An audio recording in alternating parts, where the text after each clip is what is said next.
scoutmaster. A scoutmaster who cared and believed in any young boy that he met. And he welcomed them, our troop, 192, Troop 192, Alma Janke. Alma Janke welcomed kids from as far as possible. We had a huge troop, a huge one. I don't know even what percentage was LDS. At that point in time, it didn't make any difference. I think there was a requirement that they attend church in order to be a scout. But Alma Janke, he cared and believed in me. Alma Janke was what they called the maintenance engineer of a medical arts building, a big building right across from the church office building. He had 2 weeks of vacation, and he had 2 girls. 1 week he would dedicate to taking our troop on an adventure, and the other week to his family. This is during the war. I'm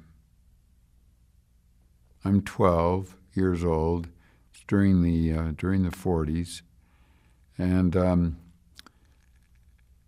the second year, meaning I'm 13, he arranged for us to go to Yellowstone National Park.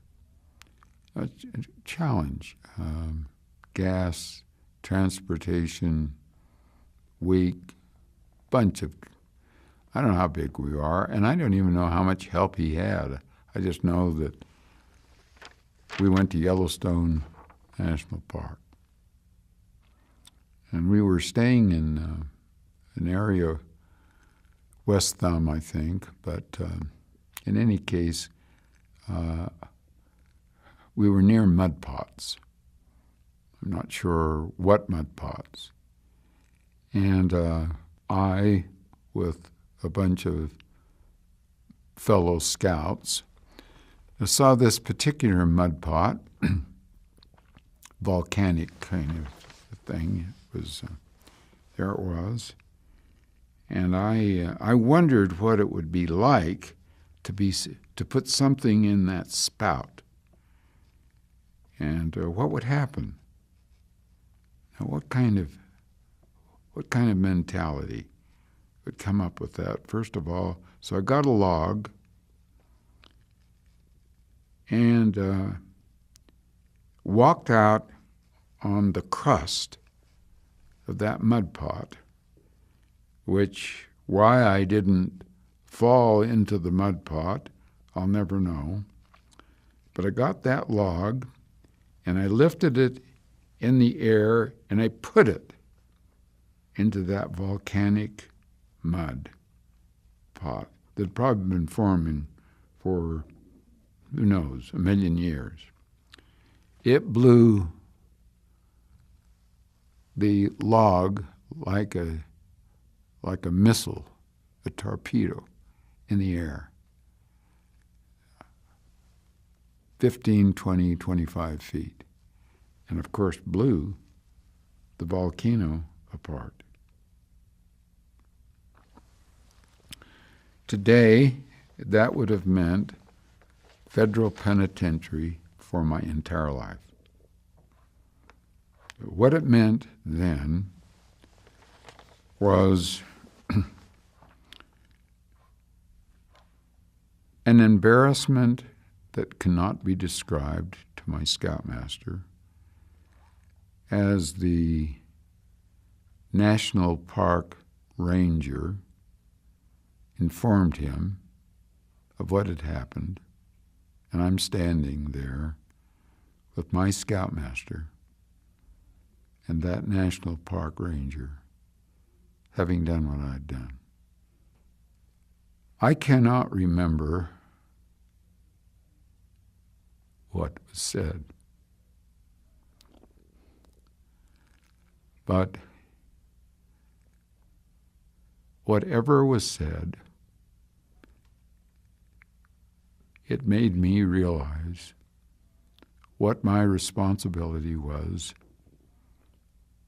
to the earth that we live on.